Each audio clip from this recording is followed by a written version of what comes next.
बाढ़ पीड़ितों से मिलने गुजरात के बनासकांठा गए कांग्रेस उपाध्यक्ष राहुल गांधी की कार पर पथराव हुआ। घटना के वक्त राहुल गाड़ी में आगे बैठे हुए थे। कांग्रेस ने लगाया बीजेपी पर हमले का आरोप। गुजरात के बनासकांठा में राहुल गांधी की गाड़ी पर हुए हमले को लेकर वहां के एसपी नीरज बदगुजर ने कहा कि बुलेट प्रूफ गाड़ी ऑफर की गई थी, लेकिन वो पार्टी की गाड़ी में चले गए। उन्होंने हमारी बात नहीं मानी। इससे पहले बनासकांठा में राहुल गांधी को काले झंडे दिखाए गए थे। राहुल ने कहा काले झंडे से वो डरने वाले नहीं, कांग्रेस पार्टी आम लोगों के साथ है। राहुल के सामने ही लोगों ने मोदी मोदी के नारे लगाए। कांग्रेस नेता अहमद पटेल ने गुजरात में राहुल की कार पर हुए हमले को लोकतंत्र के लिए दुर्भाग्यपूर्ण बताया। कहा बीजेपी लोकतंत्र का गला घोट रही है, विपक्ष को लोकतांत्रिक राजनीति करने से रोका जा रहा है। गुजरात के बनासकांठा में राहुल गांधी की कार पर हुए हमले के विरोध में बेंगलुरु में कांग्रेस कार्यकर्ताओं का प्रदर्शन। राहुल गांधी जिंदाबाद के नारे लगाए। कांग्रेस उपाध्यक्ष राहुल गांधी ने राजस्थान के जालौर में बाढ़ प्रभावित इलाकों का दौरा कर वसुंधरा सरकार पर निशाना साधा। राहुल ने कहा बाढ़ प्रभावित इलाकों में हाल बेहाल है, लोगों तक नहीं पहुंच रही है मदद। कल जम्मू कश्मीर के शोपिया में आतंकियों के हमले में शहीद हुए मेजर कमलेश पांडे का आज उत्तराखंड के हल्द्वानी में पूरे सम्मान के साथ अंतिम संस्कार। 62वीं राष्ट्रीय राइफल्स के मेजर शहीद कमलेश को अंतिम विदाई देने सैकड़ों लोग उमड़े। शहीद कमलेश पांडे के पिता एमसी पांडे ने कहा युद्ध ही है पाकिस्तान का इलाज, पाकिस्तान से जंग करे भारत। पिता ने पूछा आखिर कब तक यूं ही हमारे जवान शहीद होते रहेंगे। जम्मू कश्मीर के अनंतनाग में सुरक्षा बलों ने हिजबुल के आतंकी यावर निसार को मार गिराया। फायरिंग में गुलाम मोहिद्दीन नाम के एक नागरिक की भी मौत हुई है। रोहित कुमार नाम का जवान जख्मी हुआ है। मारे गए आतंकी के पास से AK-47 राइफल, चीन में बना हैंड ग्रेनेड भी बरामद।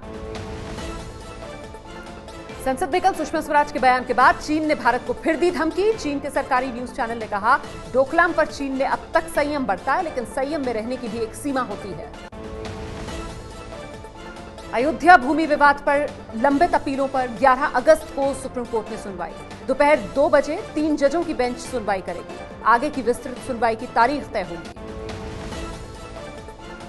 आरटीआर फाइल करने की कल आखिरी तारीख है। पहले 31 जुलाई को आयकर रिटर्न भरने की आखिरी तारीख थी, बढ़ाकर इसे 5 अगस्त कर दिया गया था। कल रात 12 बजे तक खुले रहेंगे आयकर विभाग के दफ्तर भी। सीएजी की रिपोर्ट में चौंकाने वाला खुलासा हुआ। फिल्म स्टार करते हैं टैक्स चोरी। शाहरुख खान, सलमान खान की फिल्मों के लिए नहीं दिया गया टैक्स। कल उपराष्ट्रपति पद के लिए वोटिंग होगी। एनडीए के उम्मीदवार वेंकैया नायडू और विपक्ष के उपराष्ट्रपति पद के उम्मीदवार गोपाल कृष्ण गांधी के बीच मुकाबला है। कल शाम ही चुनाव का नतीजा भी आ जाएगा। आज बीजेपी सांसदों ने डमी वोट डालकर प्रैक्टिस की। आंकड़ों के हिसाब से वेंकैया की जीत तय।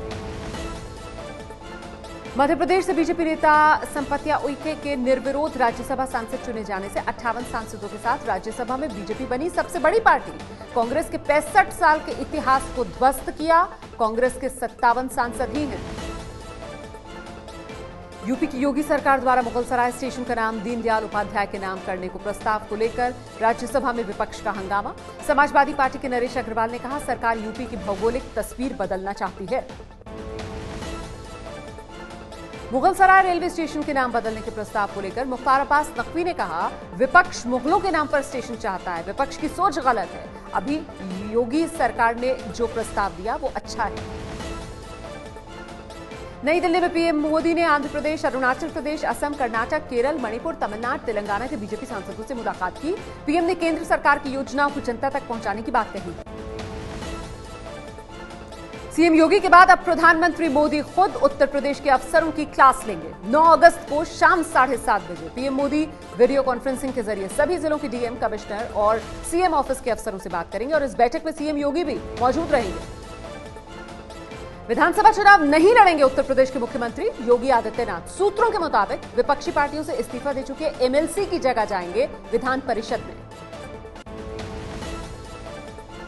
पनामा पेपर्स मामले में घिरे छत्तीसगढ़ के सीएम रमन सिंह के खिलाफ विपक्ष ने मोर्चा खोल दिया है। विधानसभा सत्र वक्त से पहले खत्म करने पर विपक्षी नाराज। जनता कांग्रेस यानी अजीत जोगी की पार्टी 11 अगस्त को सीएम हाउस घेरने की तैयारी में। आरएसएस ने कहा केरल में 13 महीने में 14 कार्यकर्ताओं की हत्या हुई है। सरकार चला रही है सीपीएम पर हत्या का आरोप लगाया आरएसएस ने। राज्यसभा चुनाव को लेकर गुजरात में एनसीपी ने लिया यू टर्न। कांग्रेस को वोट देने का मन बनाने के बाद एनसीपी अब अपने बयान से पलट गई है। एनसीपी प्रवक्ता मनोहर पटेल ने कहा कि उनकी पार्टी 8 अगस्त को फैसला लेगी। पहले एनसीपी के दोनों विधायकों ने अहमद पटेल के पक्ष में वोट डालने की बात कही। गुजरात कांग्रेस के 42 विधायक अभी बेंगलुरु के रिजॉर्ट में रहेंगे। राज्यसभा चुनाव को लेकर पार्टी विधायकों को टूट से बचाने के लिए कांग्रेस ने अपने विधायकों को बेंगलुरु में रखा है। राज्यसभा चुनाव 8 अगस्त को होना है। महाराष्ट्र के गृह निर्माण मंत्री प्रकाश मेहता पर एक बिल्डर को 500 करोड़ रुपए का फायदा पहुंचाने के आरोप को लेकर विधानसभा और विधान परिषद में जोरदार हंगामा। विपक्ष मंत्री प्रकाश मेहता के इस्तीफे की मांग पर अड़ा।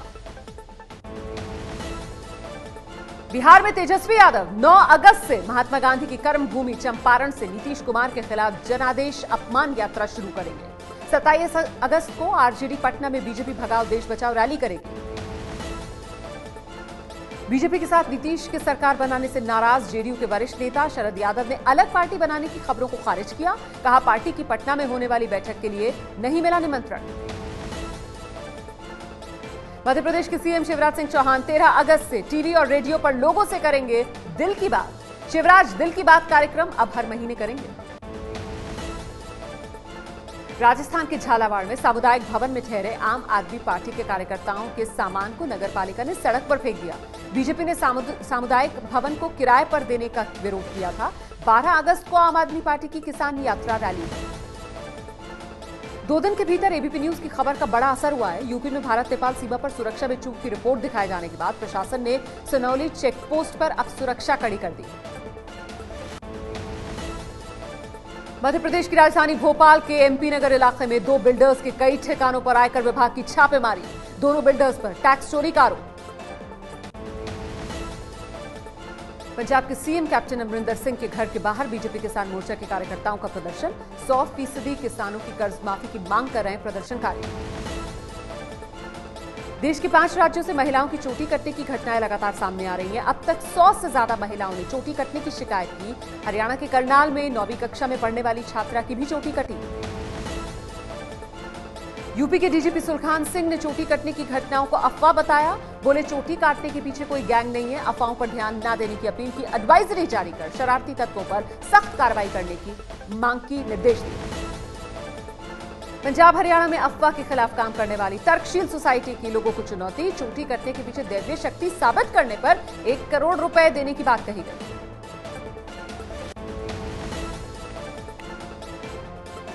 फरीदाबाद की एक कंपनी में महिला की चोटी कट गई है। इसके बाद पूरे इलाके में सनसनी फैल गई। गाजियाबाद के लोनी इलाके में 11 साल की बच्ची की दोनों चोटियां कट गई हैं। पीड़ित बच्ची के मुताबिक एक बिल्ली ने चोटी काटी है उसे।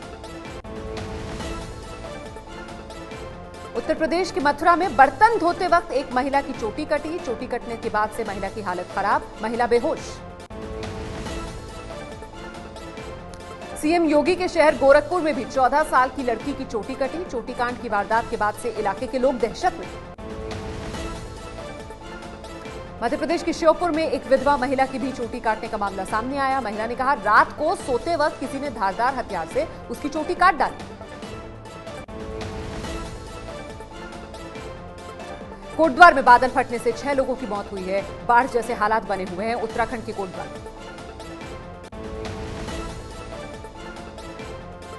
बारिश से बिहार की राजधानी पटना का बुरा हाल। सड़कों पर पानी का सैलाब, यातायात में दिक्कत। अयोध्या में सरयू नदी का जलस्तर बढ़ा। तस्वीरों में देखकर आप समझ सकते हैं हालात कितने गंभीर अयोध्या में।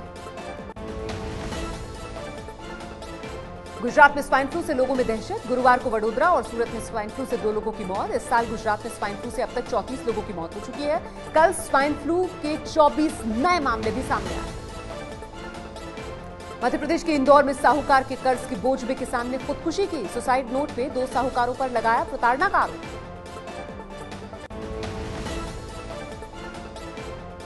शिमला में ठियोग में बस अड्डे पर एक बिल्डिंग गिरी। बिल्डिंग गिरने के बाद पूरे इलाके में अफरा तफरी मची। राहत और बचाव कार्य को अंजाम दिया गया। स्कूल पर सीसीटीवी फुटेज गायब करने का मामला। दरअसल जीडी गोयनका स्कूल में 4th क्लास में पढ़ने वाले अरमान नाम के बच्चे की मौत हो गई थी संदिग्ध हालत में। इसी को लेकर मामला गरमाया हुआ है। जमीन विवाद में 3 लोगों की हत्या का मामला सामने आया बिहार के लखीसराय में। इसके बाद तनाव का माहौल है। आगरा में बदमाशों और पुलिस के बीच मुठभेड़, देर रात तक मुठभेड़ चली। मुठभेड़ में एक बदमाश पकड़ा। लखनऊ में अक्षय कुमार और अभिनेत्री भूमि सीएम योगी के साथ स्वच्छता का शंखनाद कार्यक्रम में शामिल हुए। सीएम योगी के साथ झाड़ू चलाई। साफ सफाई के लिए योगी ने सभी को शपथ दिलाई। पिछले 2 दिन से मुंबई के लीलावती अस्पताल में भर्ती अभिनेता दिलीप कुमार की हालत स्थिर बताई जा रही है। 94 साल के हो चुके हैं Dilip Kumar.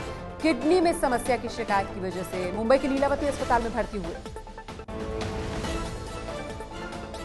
Blue whale game को लेकर अमिताभ ने भी अब ट्विटर पर चिंता जताई है। पिछले दिनों एक बच्चे ने इसी खेल को खेलते हुए खुदकुशी कर ली थी। ये है एबीपी न्यूज, आपको रखे आगे।